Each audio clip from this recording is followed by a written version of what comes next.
Good morning, Terry. Welcome back to Climb. Morning, Brad. I'm thrilled to be here today.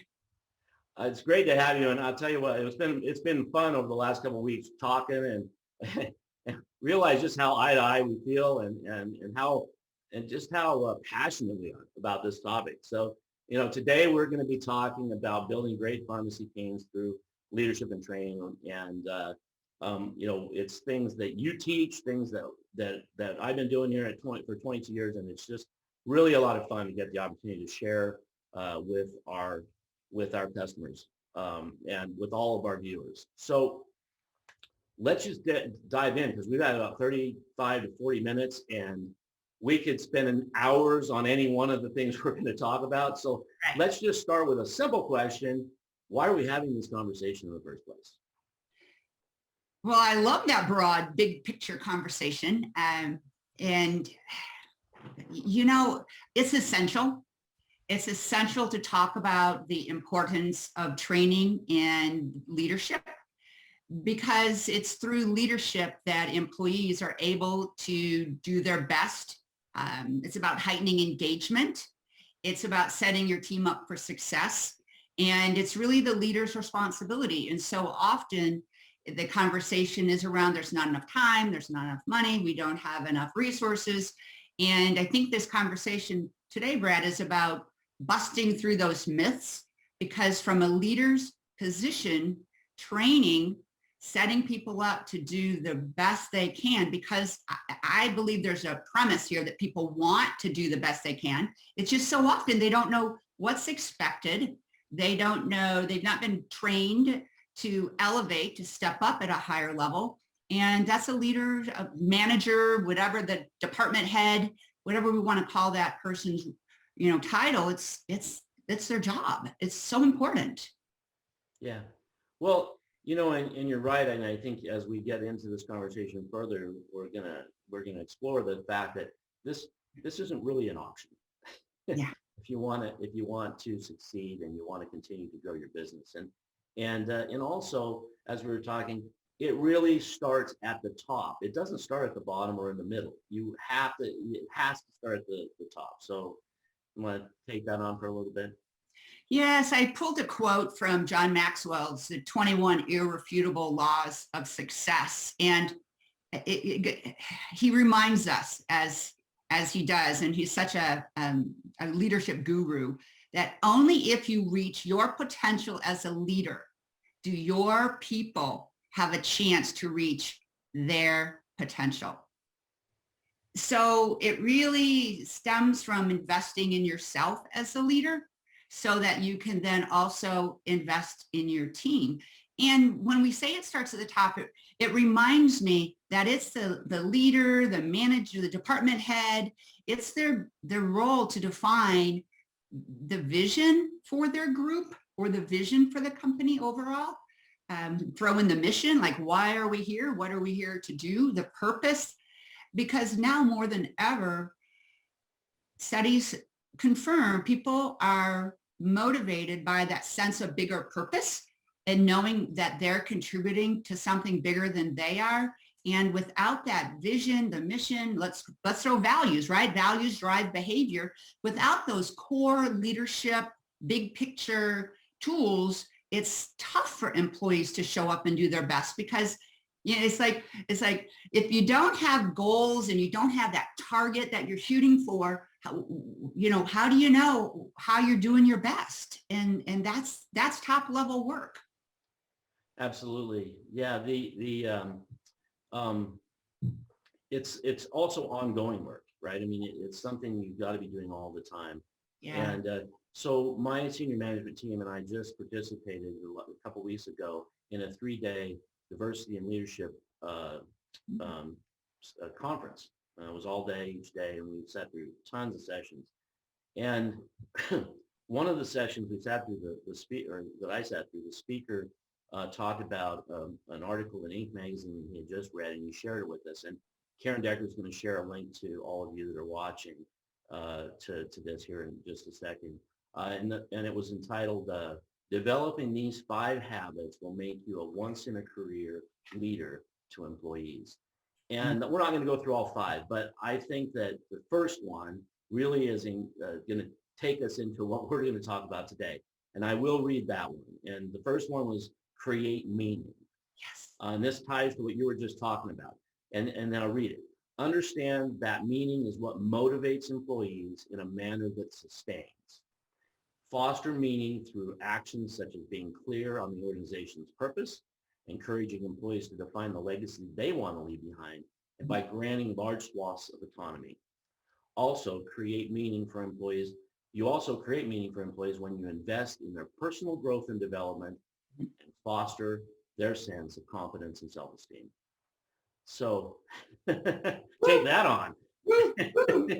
Yeah, that we could spend the next, I don't know, number of hours unpacking that one. That's so spot on. And it reminds me of you and I were talking about Daniel Pink and his, book Drive and the research that he's done around what motivates people. And that just summarized it, a sense of purpose, right? Why I'm doing what I'm here to do, a sense of autonomy, tell me what's expected and then give me the freedom, and a sense of mastery, getting better. Because most people I have found, and I'm going to give you a caveat here, that if you have people on your team who don't want to get better, I'm going to encourage you to question if you have the right people on your team, because that's what life is. It's growth, it's excelling, and especially the millennials and everyone in the workforce, I'm going to go with that. They want to get better. They want to do the best. And how can we give acknowledgement and attagirls and attaboys and, the dopamine hits if people don't know, what's expected or how to do their best?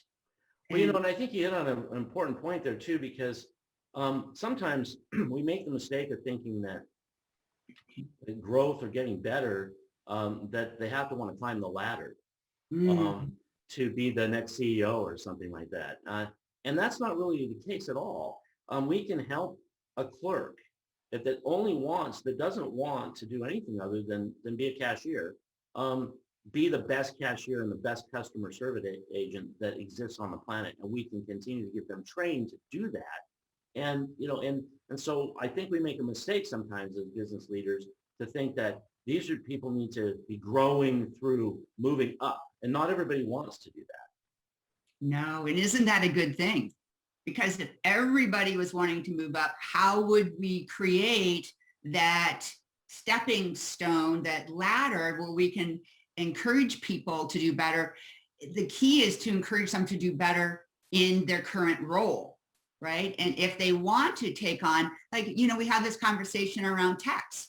I have a client who has 10 techs and a variety of other people all reporting to the owner. And it's like, that is just too many direct reports. What about creating an opportunity for techs to excel and have that opportunity for advancement and growth through being a tech and desiring to stay a tech and get better as a tech and take on more maybe project work or managing, being in a more of a leadership role. There are so many opportunities.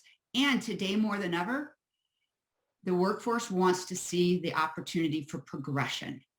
Right. And I think that's been true. It's just now we're talking about it and we need to do something about it. Yeah. And as we were talking, you were just reading an article with about 30, I think it was 30 stats that I think you're going to share, not all 30, but you're going to share a few of the key ones.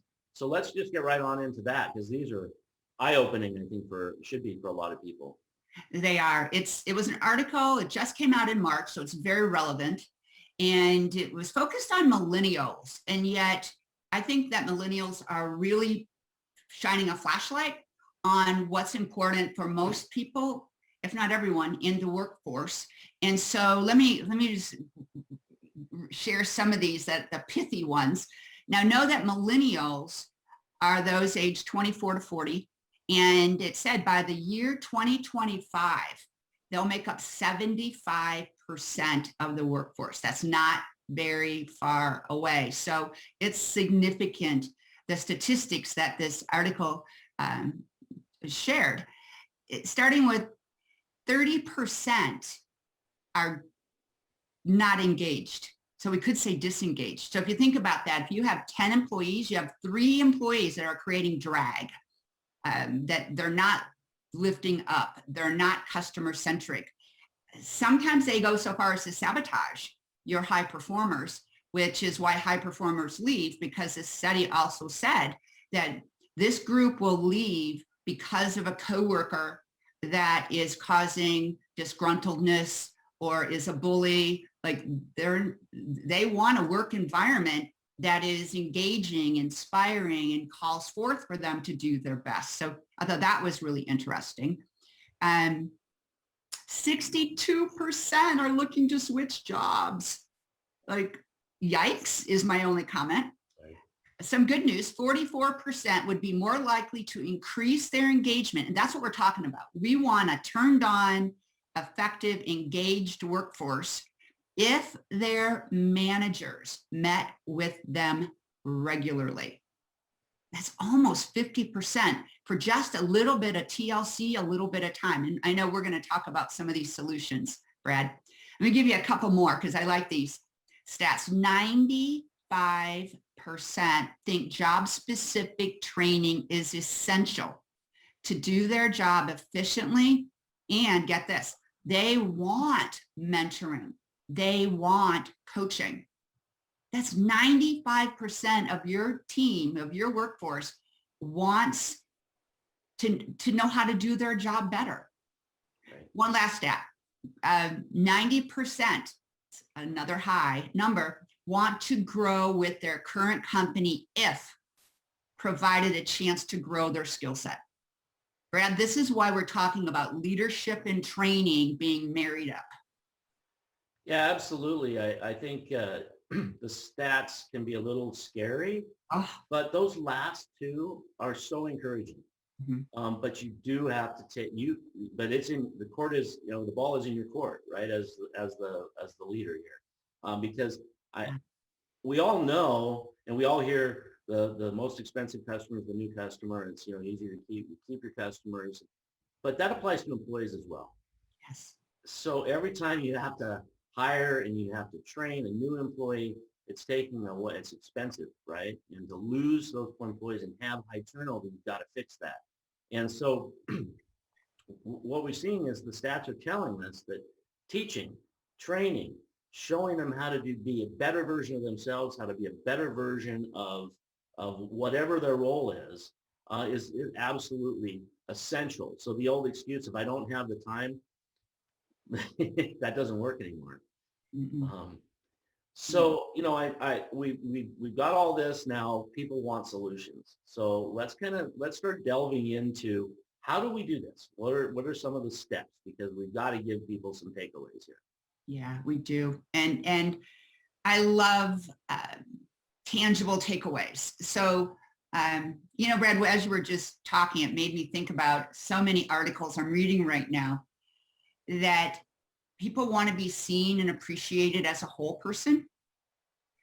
Mm-hmm. Because I've always said who we are on the inside is who shows up in the workplace.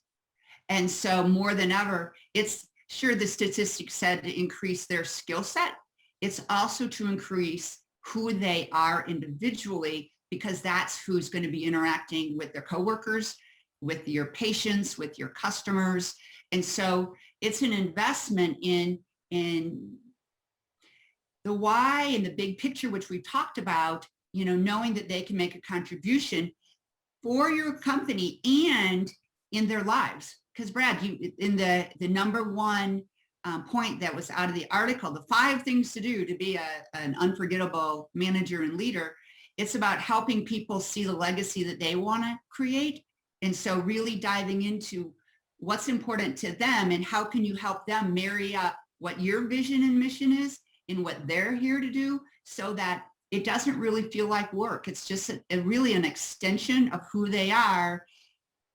I don't know, I'm going to go kind of airy, manifesting in your business with your customers. So, it stops being work. It starts being their calling. It starts being their passion. So they're not just punching a time clock. They're really doing their heart work.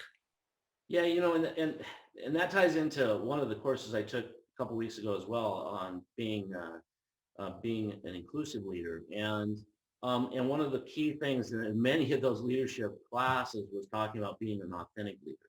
Mm.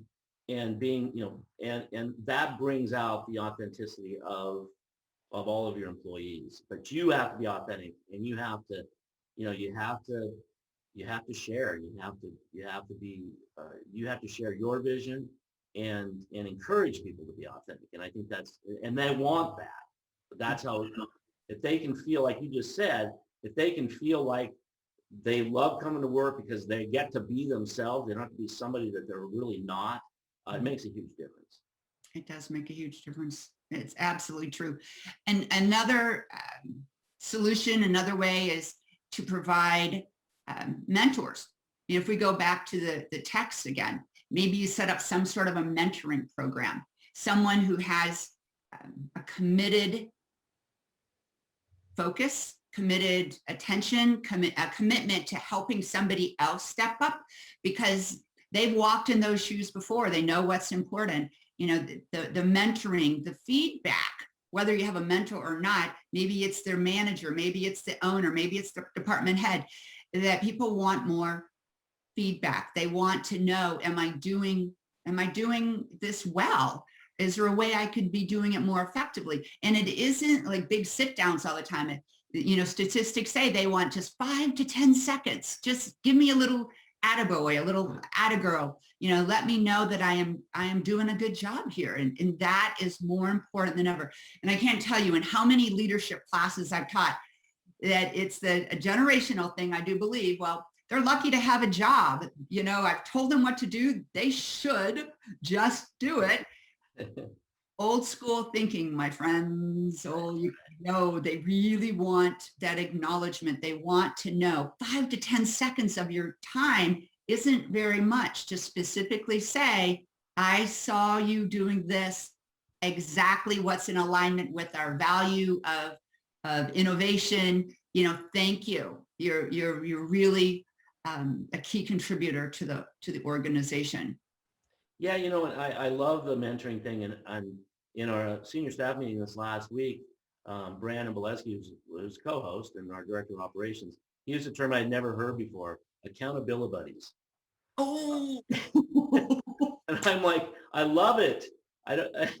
So, so that's something that we're talking about. But the other thing that I want to point out from that is that you can only have so many managers in your organization, but you can teach everybody to be a leader. Every single person can be a leader. And I think that accountability buddies, they don't have to be a manager to do that, right? You can help them become a leader and mentor that brand new employees. So we're in the process of putting this in place. And I thought it was just really cool. Oh, that is a highlight of my day. Brandon, you're talking my music, man. I mean, if I had a gold star and I was in a room with you, I'd give you one. That is, listeners, please write that down. It's free for right, Brad? They can take this idea. Oh, absolutely. Yeah. This is such a good idea. Yeah. Yes. Brandon, good job. And I think what goes right along with that is being able to demonstrate exactly what you'd like to have done. What comes to my mind is the processes, and sometimes you need to change up processes, and in making sure that people understand, and then that accountability comes in. And yet for the buddies there, it's hard to hold someone accountable if they're not clear on what the expectation is. And so often I find that people, leaders, managers, directors, owners get very, very upset when systems and processes aren't followed or are disrupted. And yet oftentimes it's because people lack clarity. And so the piece of training that's so important is that clarity, ensuring that it's understood and that the skill set is there. Yeah, absolutely. That skill set has to be there, and you have to focus some training attention to the skill set as well. Yeah. So there's just so many aspects of where you need to be training, and that brings to one of the points that we were talking about earlier with training is you have to, or not necessarily have to, but you should. A good practice is to ask your employees, Yes. right? Oh, yeah. You know what? Sometimes we think as managers and as leaders, we have to have all the answers and we need to be all knowing and all seeing. And you know, how simple is it to ask people, what from your perspective, because they know what they're comfortable doing. They know when they really shine and when they feel they deserve some acknowledgement because they've really stepped it up. And what would help them to continue to do that? I love this question. It came from, he is an owner of multi-sites, and he said he's going to ask, and I know we're going to talk about one-on-ones, near and dear to my heart. And in each of his one-on-one conversations, he asked his employees, what would it look like for you to step up 1% this week? Just 1%. So can you imagine if you have everyone on your team stepping up just 1% a week? That is scalable. That's compound effectiveness. And so going back to the point of asking, it might be, well, for me to step up 1% every week, here's what I would need to learn. Here's what I would benefit by. Here's some ideas I have. And then maybe you brainstorm. Maybe it's like, well, that idea, yes, and right? Yes, that's a great idea. And it makes me think of, that's another key takeaway if you want to jot that down, to play that. I call it a game because I think it's fun. Yes, I love that idea. And it makes me think of this. Because we each know in our hearts what we're good at and where we might want to, spiff up our skill set. And managers might not be able to know that because you don't know the inner workings of what's going on all the time, nor should you. No, absolutely. You have to, I think that's the other thing. One of the things that, I learned in that class, or, that I guess I've known, but it's enhanced in that class on inclusive leadership, is that word inclusive is an important part. And it does amount to engaging with your employees on a regular basis. Mm-hmm. And having your managers do that if you're in a larger organization, right? So you want to talk a little bit more about that? I do. Okay. I do. It's so important. And I'll share why. Because I have seen teams escalate. I have seen bottom lines impacted strongly. I have seen engagement go up from simply doing what we call implementing a one-on-one coaching program. And it can sound daunting when people have so many direct reports, because it's really a one-on-one conversation. It doesn't have to take any more from 10 minutes, 15 minutes, maybe 30 if you get really into it, with each employee, with each direct report. Ideally, I say once a week. I get a lot of pushback on that. And then I go, okay, once every other week. That's not too many times. And I still sometimes get pushback. Okay, at least once a month. And yet the ideal is once a week to have a sit down with each direct report.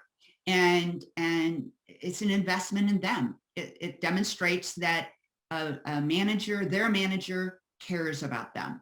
And it's an opportunity to not have phone distractions, not have customer or fellow employee distractions. It's really one-on-one time.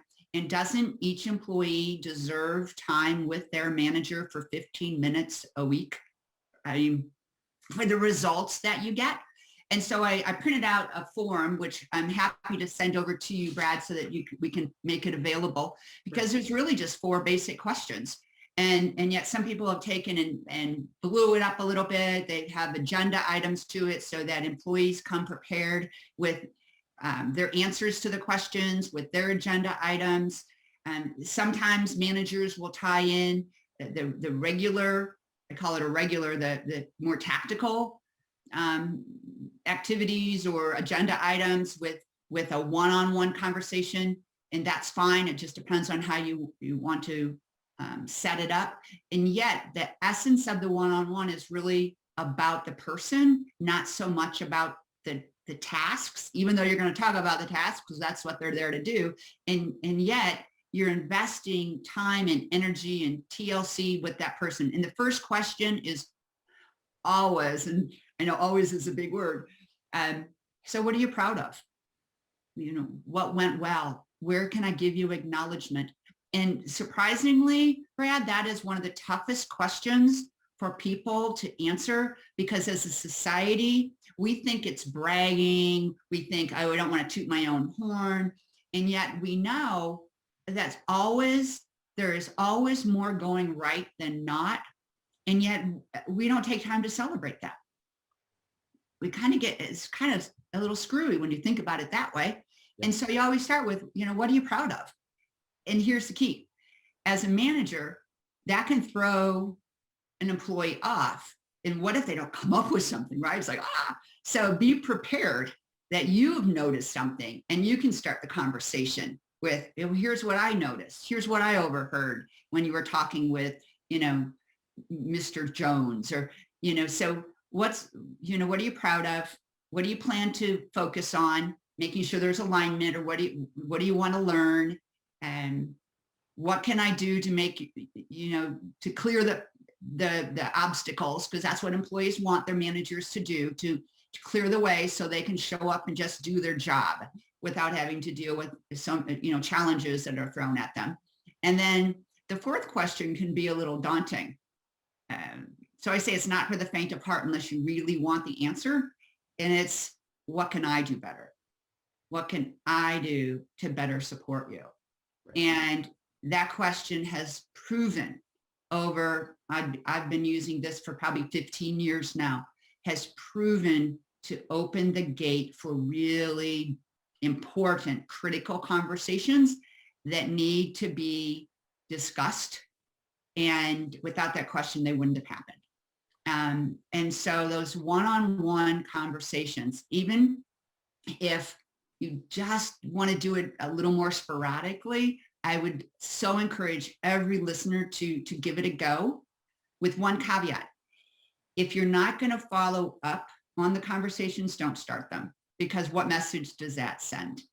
And I really advise to put a standing appointment on your calendars so that every week or every other week, your employees know they own you, right? They get you that one-on-one time, and it's their opportunity to bring up, you know, whatever is important to them in a private way. And I'm going to go back to care, because I know, Brad, you and I talked about it's important to demonstrate care. Yeah, absolutely. And so, yeah, you can tell I'm pretty turned on one-on-one. So many things for me to unpack there, is I've been thinking about, as you've been talking about these things, I see it all the time, you know, when we do our reviews with our employees, that they always have the difficult time, and they tell you they have the difficult time of telling you what they're proud of, you know, and you're absolutely right. Having one in your back pocket that you can share is really important, because it tells them that you're noticing as well, that you're paying attention, that you are engaged with what they're doing. So I think that's a really important one. The other one is we were just talking. One of the idea on that I heard in this conference was is asking them how they contribute to the mission, how their role contributes to the mission or the values of the company.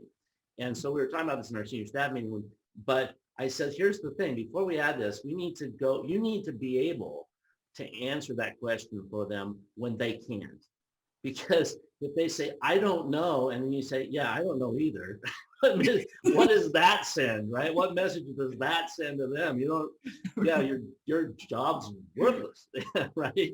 So yeah, so you have to be prepared. And I think that's the other thing. When you're doing this as a leader, you have to be prepared. Don't go in blind. You gotta know. Otherwise, don't do it, because you're absolutely right. You completely send a horrible signal if you're not prepared. So. Yeah, I'd like to add one more step, because what a lot of the managers, the leaders do is keep a binder. And so they file away either electronically. Some have, iPads, or I'm an iGirl, or something electronic where they keep notes. And so they keep notes on these forms, and some people double side them so they're not wasting paper. And there's a tab in the binder for each direct report. And so these pages go in, so there's follow-up, because that goes back to accountability. So often we have conversations where they think, oh, they got it, they're going to do it. And yet it's ethereal unless it's written down, and there's that follow-up. And managers have shared over the years that it makes them more accountable, which they like, and their engagement goes up along with the employees' engagement going up. So it's a win-win strategy, and highly, highly recommend. Yeah, and that's something that, so being a technology company, everything we do is electronic, but in our reviews are electronic. And so when we send the notes, the reviews, so we write our notes, and that goes into the employee file, but they get an email with those notes. Mm-hmm. So when they say these are the things they need to work on, that's there. And then that's talked about on a regular basis. How are you coming on this? Because you do have to hold them accountable. It also shows that you care and that you're paying attention. Yeah. And I think that's the other thing.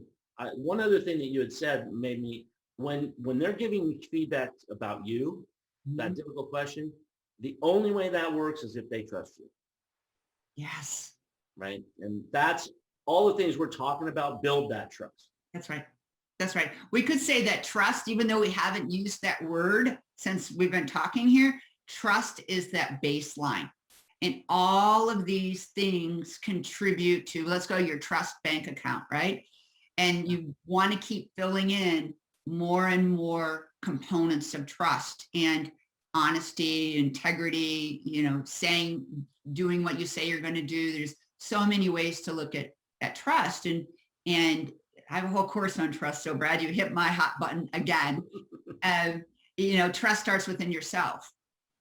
So if we're going to go to the leader perspective, and I love the simple little example, you trust yourself to brush your teeth most people do every morning and every night. And so to start with little things to build up so that you can trust yourself, and people oftentimes have an interesting relationship with their alarm clock.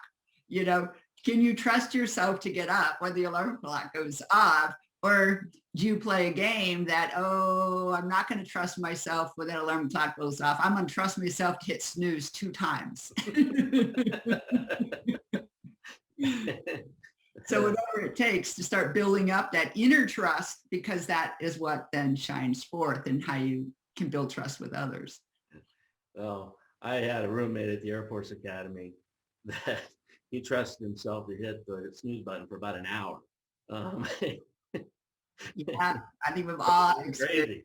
Yeah. Well, listen, we're getting close on time, and I'd like to give our viewers 2 takeaways. So we've got about 5 minutes. Let's talk 2 takeaways that they can do. Yep. I think that one is invest in yourself as a leader. If you haven't already, there's no investment greater, because let's go back to John Maxwell and his law of the lid, that you got a lid, and no one, your law of your lid of your leadership abilities is going to set the tone, the limit for how high your employees can step up, how engaged they'll be. So the greater our, as leaders, leadership abilities, management abilities, coaching leader abilities, being a coaching leader, I lovingly say coach up or coach out, and understanding what that means to you and to your organization and fellow team members. That all comes from investing in your own leadership skills. So I think that's number 1. You asked for 2. Number 2, invest in your team. A leader's results do not simply happen because of their results. It happens through the team, and setting your team up to be as successful as possible is essential. And Brad, you started it right at the beginning. It is essential. It really isn't an option anymore. You do have time. You have time for what you deem as most important, and growing team members.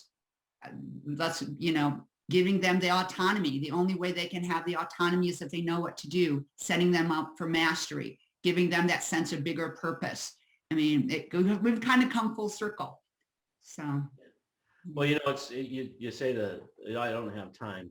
And I tell all my employees, whenever you hear yourself say, I don't have the time, that's a red flag that you should then analyze whether that's true or not. Because what you're saying is you have, yes, we all have a limited amount of time, but you have time for lots of things, and it's about prioritizing, right? So if the priority today was to sit on the couch for an hour and watch TV, that took time from something else. Now, that's not to say that you shouldn't do that. I don't mean that at all, because you do need time to relax. And whatever relaxing is for you, have to take the time to do that. It's part of balance in life. It's a very important part.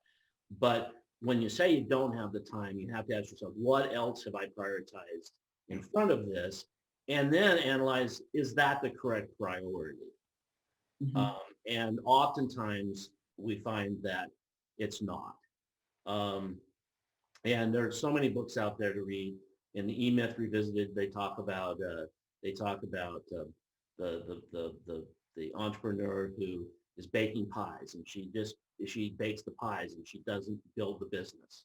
And I'm sure you talk about that in your business growth strategy classes. So I think that's really, really important. I want to also, this is an unpaid advertisement for Daniel Pink, but you brought his name up. We give all of our employees the book Drive. We encourage them to read that book. I encourage all of you to buy that book and read that book. It's so inspiring. It's the psychology of what drives people, and I think it's the most important business book I've ever read. And then when you read that book, you'll be hooked. I've seen Daniel Pink a bunch of times, and it's a lot of fun. So, well, Terri, that was awesome. Do you have any parting words? Go for it. Yes. I'm so excited. Thank you. I have a favorite book too that I'd like to highly recommend. People might find it a little controversial because it's called The 9 Lies About Work by Marcus Buckingham. And it's an amazing read. I took notes and typed up 5 pages of notes from the book because there's so many important points for today, what's going on in the workplace, in the workforce. So right up there with Daniel Pink is Marcus Buckingham. Okay, so what we'll do is viewers we'll post this. We'll get that. We'll post the link to the Inc. magazine. We'll post the link to the article you talked about. We'll post the links to both the books. So you'll get all that information on our website and in the newsletter that we send out after this. So you have all that. Terri, thank you so much. Now, the cool thing is you are back next month, and you're taking the whole hour. So that means a lot less work for me. So tell us what you're going to be doing next month. Next month, we're going to be talking about the Business Growth Formula, Business X-ray, the diagnostic tool on how to uncover and get to the root causes of what might be causing you challenges, like an undercurrent. We call them, stop playing whack-a-mole, those little things that keep popping up. So I'm going to have, I'm going to see how the time goes, possibly 2, I'm thinking more like 3 guests to talk about their experiences and key takeaways that they can share with your listeners and viewers on how to elevate team engagement, how to grow your business, how to make it more scalable, whatever, come prepared with whatever your challenges, and the goal will be to provide resolution for whatever challenges you have through the experience of 3 CEOs and leaders who are quite dynamic in their own right. Outstanding. Well, thanks again. Appreciate it. Look forward to having you back next month. I'm going to introduce our next speaker, who we both know and who introduced us. So one of my favorite people. So excuse me. So coming up next, I have Emily Kanata. Emily is a pharmacy industry champion. Many of you worked with her. She's worked with hundreds of pharmacies over the past decade, coaching, training, and working with their valuable teams, focusing on management, leadership, accountability, motivation, operational experiences, and efficiencies, and the list goes on and on and on. So it's my pleasure to introduce Emily Kanata to talk to you about employee wellness, something that's really, really important at all times, but during COVID, it's just been off the charts. So we'll come to Emily now.